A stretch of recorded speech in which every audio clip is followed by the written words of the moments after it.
Welcome back to Unbuzzed at Bedtime. It's been a mini hiatus. I'm going to start that over. Okay. Welcome back to Unbuzzed at Bedtime with Michelle. And Wendy. My name's Michelle. I'm a recovering addict and alcoholic with 197 days of sobriety today. Consecutive days of sobriety. Whoop whoop. Whoop whoop. Unbuzzed at Bedtime. This is the time where we typically have given our kids bedtime snack and they are settling for bed while we unwind a bit. Daylight savings time has allowed us to move this time up a bit for us. I welcome that right now. Yeah, for sure. We're way too exhausted by bedtime. Mm-hmm. So exhausted by bedtime that we have not wanted to podcast for several weeks. There's just been a lot of things going on, and it's been a little bit of a break from Unbuzzed at Bedtime. Just trying to listen to what I need, what you need, what we need, and trying not to feel guilty for saying no to certain things. Very true. Mm-hmm. Is there anything specific you wanted to talk about tonight?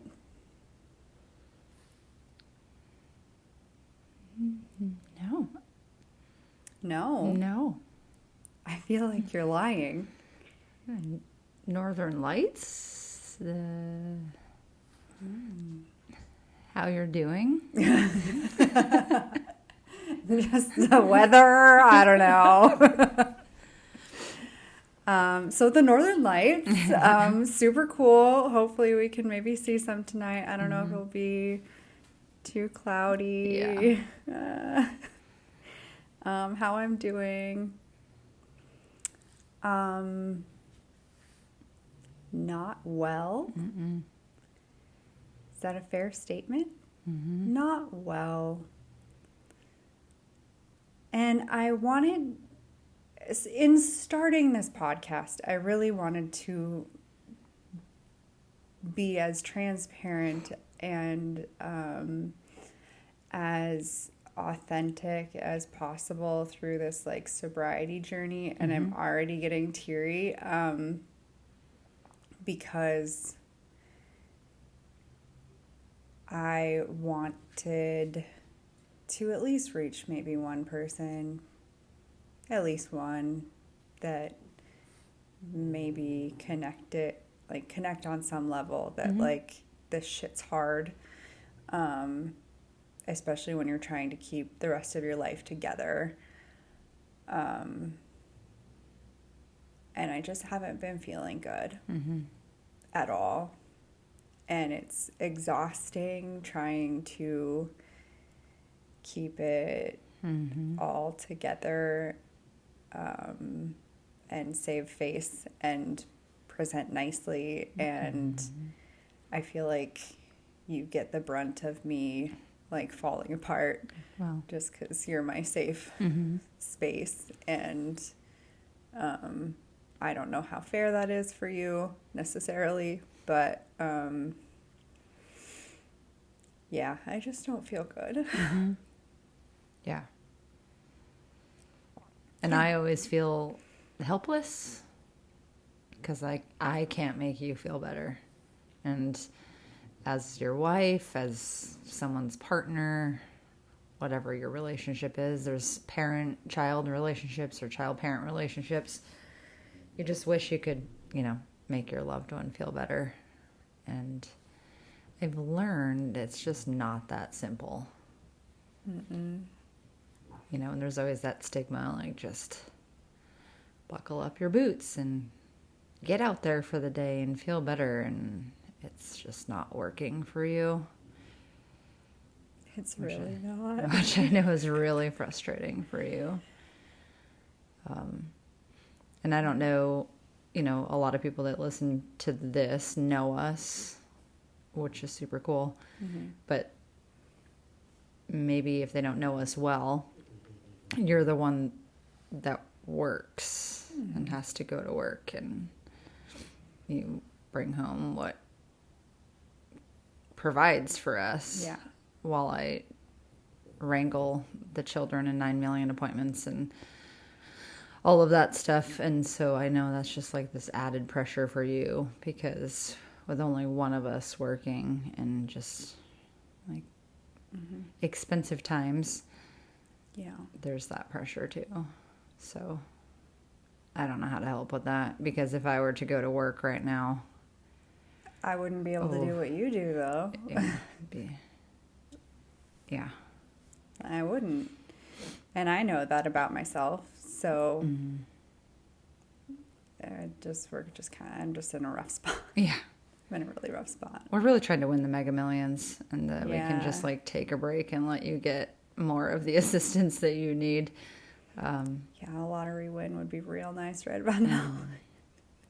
Because I worry about that. I worry about you maybe not pulling the plug on getting help.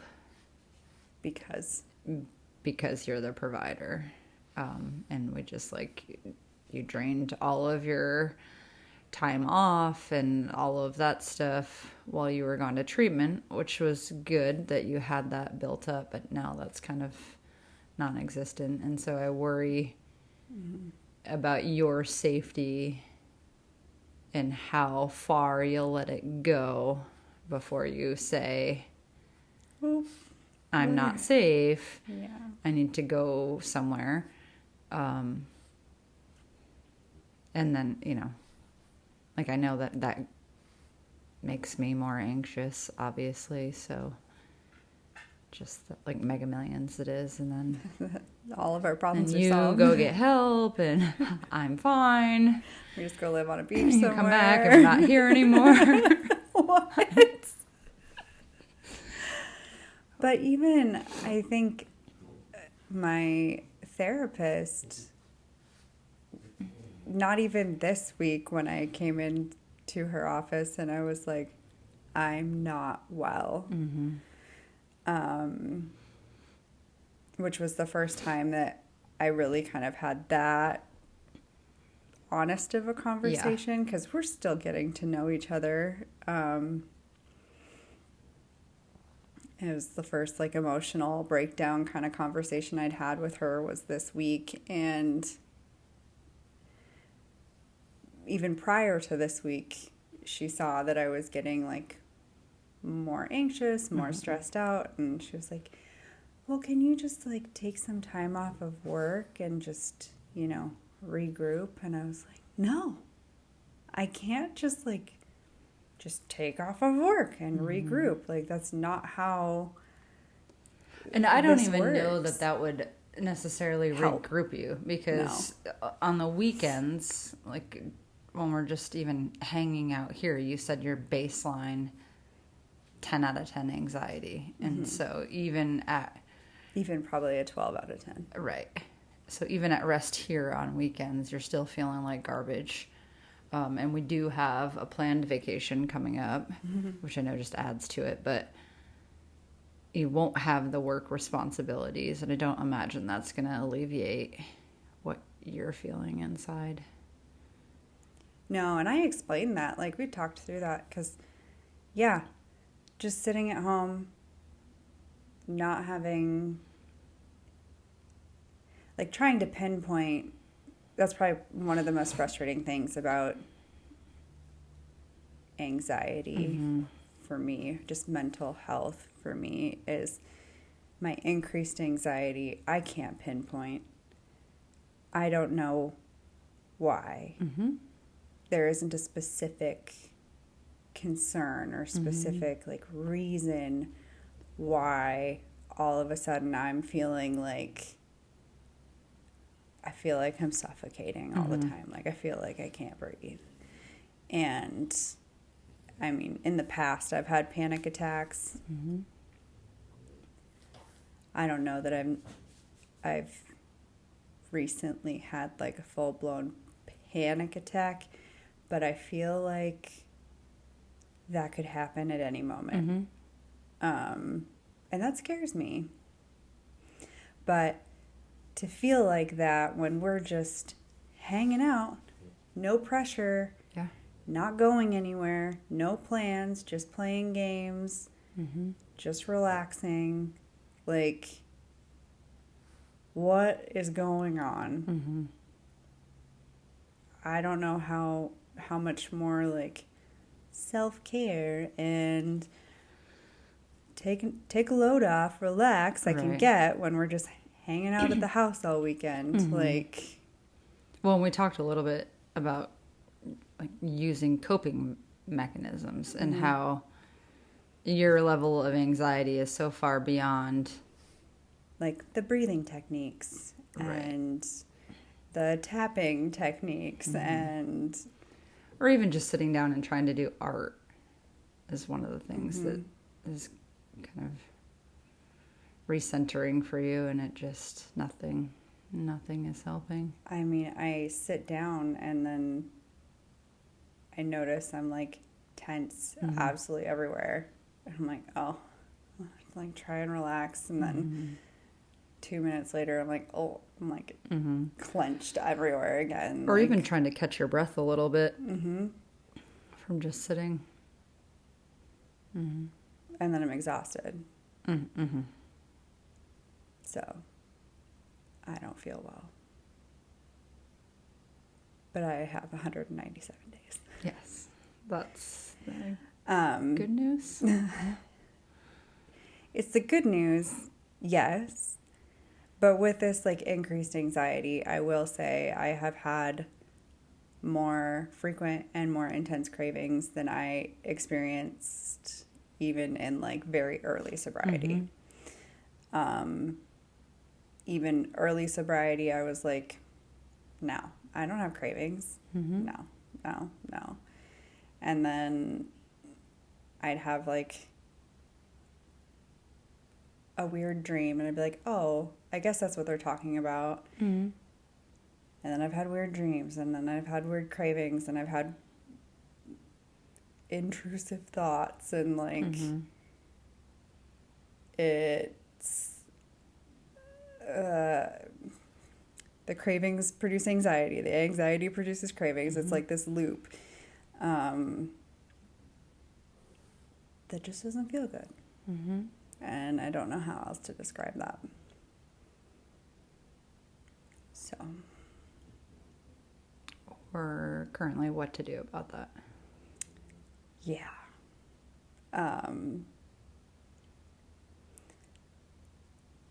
My therapist recommended talking to my psych provider about a medication adjustment. And I was like, yeah, probably. Maybe start there. Probably, but so that's coming up. Mm-hmm. But man, But those adjustments are just not they're fast. not instant. Yeah, And so that's also daunting. because when I'm feeling like this and it feels like it's going to be endless, Mm-hmm. I would like a quick fix. Mm-hmm. And when I'm thinking quick fix, what does that lead to? That leads to relapse. Mm-hmm. So that's scary. For sure. And me being this anxious has made our dog very anxious. Yeah. I don't know. Can you see her in the... No. Oh, yeah. She just keeps... Hi. She's like jumping from She's person like to super person. anxious. One of our more anxious children is More anxious. more anxious. Well, he's got a lot going on right now also, but yeah. Yeah.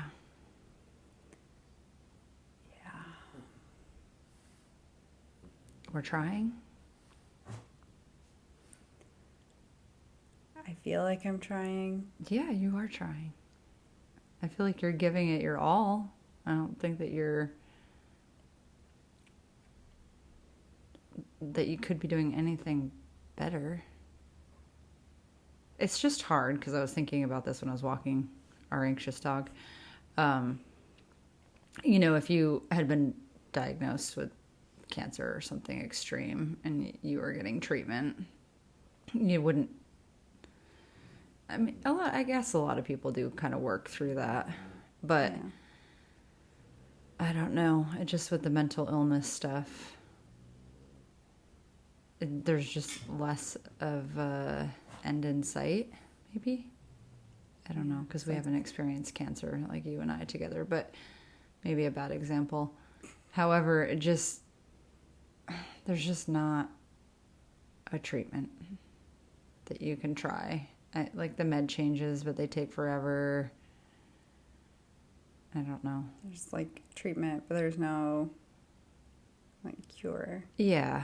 Yeah. And I try to use humor and like, oh, my anxiety. And I have said things like that at work, and so it's a bit of a joke, but it's like not a joke, right? For sure, it's somewhat crippling, to the point where I even said no to a student coming with me tomorrow, and typically I do enjoy having students with me, but I was like, the patient load that I have tomorrow and like my own anxiety level, like I can't. I will be all over the place, and I can barely keep my own thoughts straight, let alone have to worry about teaching or answering questions or worrying about if I did the right thing or the right, so. Or taught enough or. Yeah. It's just like, I would rather not tomorrow. Yeah. I'm sorry. Sorry. I also just think like with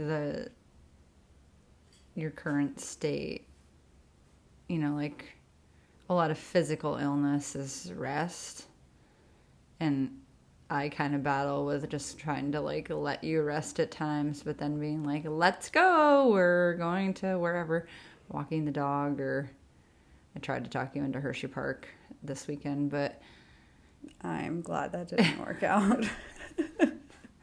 Trying to balance the keep going versus the just lay in bed, because even when you're just chilling and like relaxing on the couch or wherever, you're still feeling better. So it doesn't, that's the other thing, like I can't escape it right now. Like nothing is really helping, even the prescribed anxiety medication, like even that isn't really taking the edge off. I'm trying it, but it's not really helping. Well, even sleep isn't, because you're having all these crazy dreams, and then just we're having super disruptive sleep with our other anxious human. Our other human. So that's certainly not helping me. But the dreams, like, well, the dreams plus whatever other medical issue I have going on. Oh yeah, alarms are going off. I'm wearing my Dexcom again, and it's alarming all the time because I have low blood sugars overnight, and that I'm waking up a sweaty mess, and it just... Yeah, then needing to eat, or, sometimes it seems like you're just like, well, let's just gamble and go back to sleep. And like, no, you have to get up. That says, 41? It was 42. 2 nights? Yeah. I was like, meh. Yeah, I was like, no. No, natural causes. I'm kidding. No. Yeah. going well over here. It's going well. We've talked about like holidays, not necessarily my jam. So I don't know how much of that is like the increased anxiety, because this is the first holiday season ever that I've gone into 100% sober. So I don't know.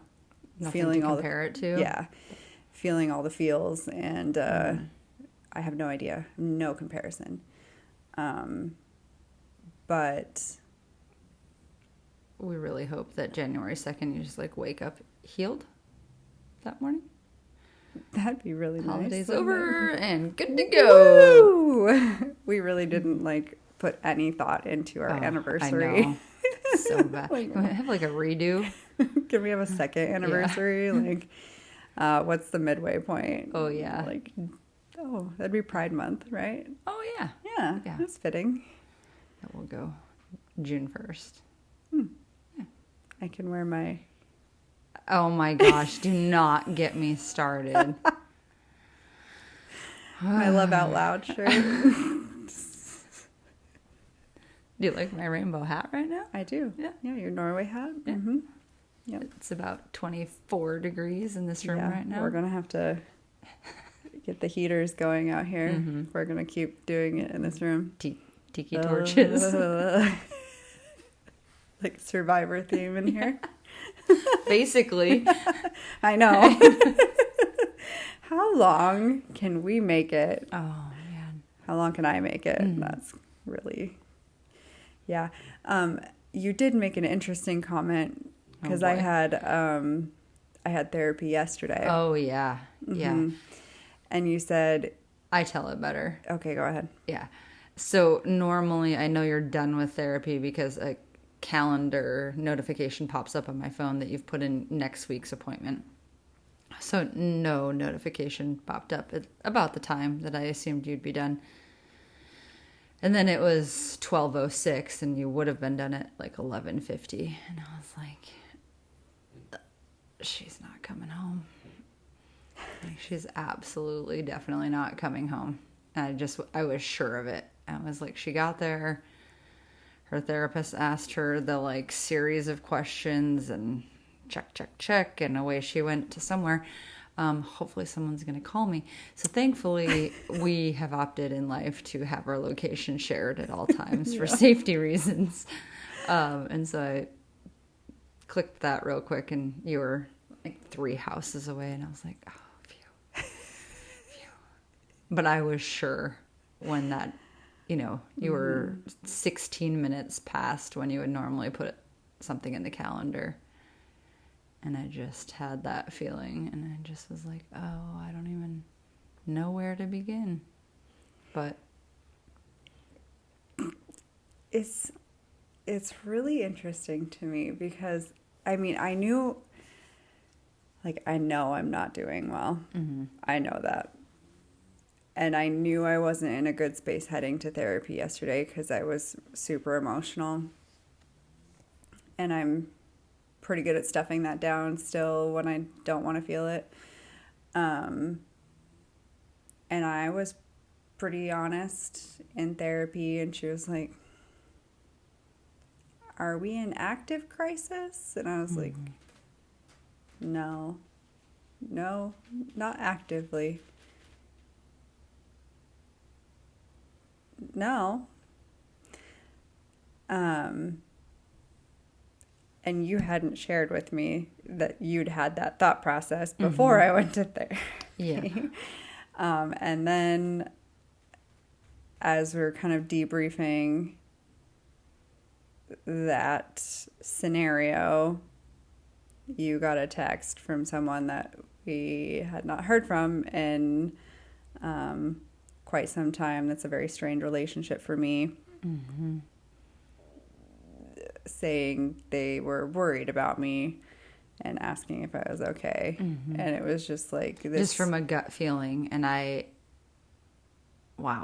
it threw me for a loop. You like went white. Yeah. I was just like, no. I assumed one of our kids had made contact or, but our kids They wouldn't know. Yeah, oblivious. So that didn't make any sense, really. Like we were just going about a kind of a normal day, so. Yeah. But the kids were off, so they were home. So anyway, they wouldn't have known that you weren't feeling well. They don't know that you're not feeling well. Yeah. Maybe subconsciously some of the anxious ones can sense it, but just like that dog. Like the dog? Yep, this one, yeah. I stopped talking about her. Anyway, it was just really kind of mind-blowing. Yeah. So I guess maybe that made me think, like, maybe I'm doing a wee bit worse than even I thought. I don't know. Where do you draw the line in, like, saying I need more help? I don't know what that means at this point. I don't either, because I have no ability to know what you're feeling, because I don't think you tell me as much as what's going on. I think you're always worried about protecting me, which is just silly in this scenario. Well,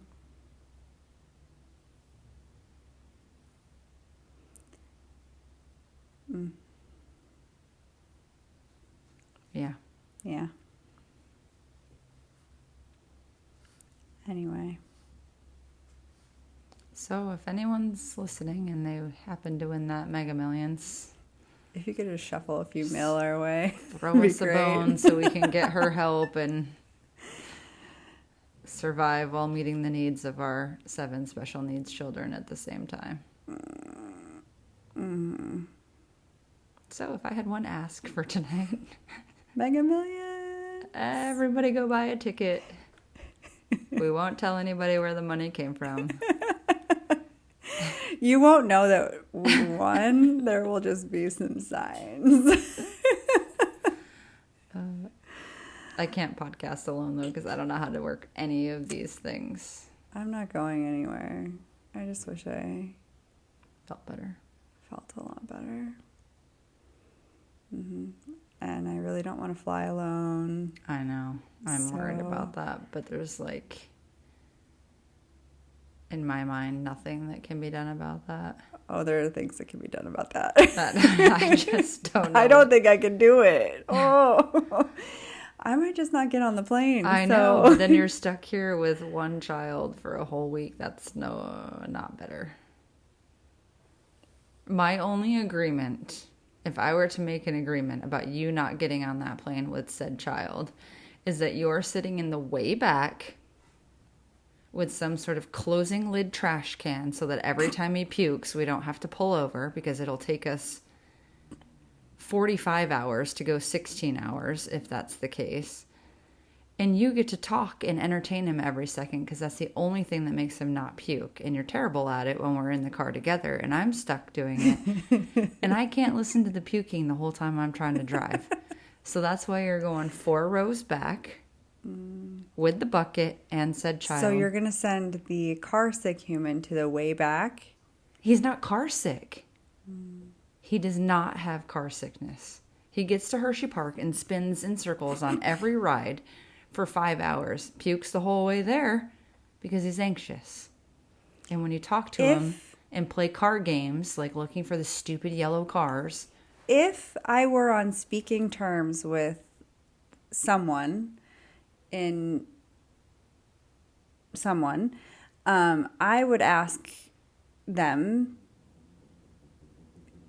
if they got sick on roller coasters. They would say no, and they always got sick in the car. I'm not saying roller coasters. That starship thing just spins, and then he gets on the howler, and that's spinning on its axis, and then you're using the teacup thing and spinning it individually while you're spinning. never puked at Hershey Park. Mm-hmm. Anxious. And the said human you're not talking to that you would ask probably has anxiety. Also car sickness.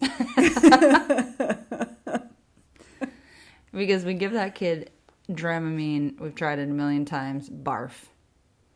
Talk to him and look for yellow cars, no barfing. Anyway, you can think on that. Backseat, bucket with a lid, talking to him nonstop for 16 hours. I just don't know if I'm in a space where I can, like, travel independently with him. I know. Passing all the bars and the... Maybe we should phone a friend. Phone a friend for what? To fly down there with you guys. That's so ridiculous. I need a babysitter. It's not a babysitter. It's a service chaperone. animal. I need an emotional support friend to fly with my grown-ass wife and child because she can't fly alone. If she orders any alcoholic beverages, slap them out of her hand. My God. You could hand pathetic. the little, like, note card to the...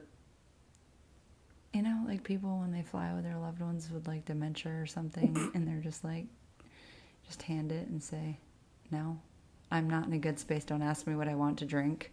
Just give me a Diet Coke. We don't even like those anymore. I can't drink them anymore. I know, it's so sad. If you are a Diet Coke drinker, don't start Topamax. It ruins Diet Coke. Yeah. A lot of things taste funny. Mm-hmm. Diet Coke is one of them. It's very sad. Also, Mega Millions, if that were to happen, Yeah. we would just fly with the whole family this year. And then I would be with you. Okay. So we're back to that. That's Except the I don't answer. think we would get the money that fast. Oh. Yeah. Well, but we could jack up a credit card knowing that we could pay it off. Oh, fair. Right. Yeah. Yeah. No. All right. Sure. No problem. Okay. And then they're like, oops, that wasn't the number. And we're like, Guess we'll be paying that off for 10 years. Mm-hmm. Okay. All right. Well, I guess we have plenty of things to discuss offline. Clearly. Anyway. Well. Thanks for joining us for another evening conversation. I don't have this memorized. Well, we can just be thankful that they joined us. Yeah. Day 197. We will do our best to podcast again in under 30 days. Fair. Yeah? Yeah. Okay. All right. All right. Thanks for joining us for another evening unbuzzed. Good night. Good night.